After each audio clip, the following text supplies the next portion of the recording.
নাই যদি সঠিক নিয়মত যদি টাইলছগিলা ফিটিং কৰিব খোজে তেনেহ'লে আমাৰ এই ভিডিঅ'টো আপোনালোকে স্কিপ নকৰিব, চাই থাকক।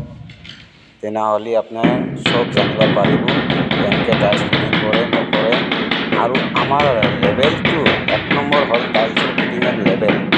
এই লেভেলটো যদি সঠিক নহয় তেনেহ'লে আপোনাৰ ঘৰৰ কাম একফালে উশাহ চাপৰ হৈ যাব।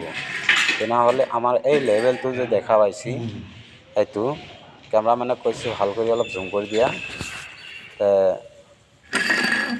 এই লেভেলটো চাওক, লেভেলটো যে ধৰি আছে লেভেলটো চবফালে অ'কে আছে না নাই। এই লেভেলটো মিলাই ফেলে যদি আপোনাৰ ৰুমটো কৰে তেনেহ'লে আপোনাৰ ৰুমটো 100% কোনোফালে শ্লপ বা কোনোফালে ডাউন নহয়, একেবাৰে সমান লেভেলত হৈ যাব।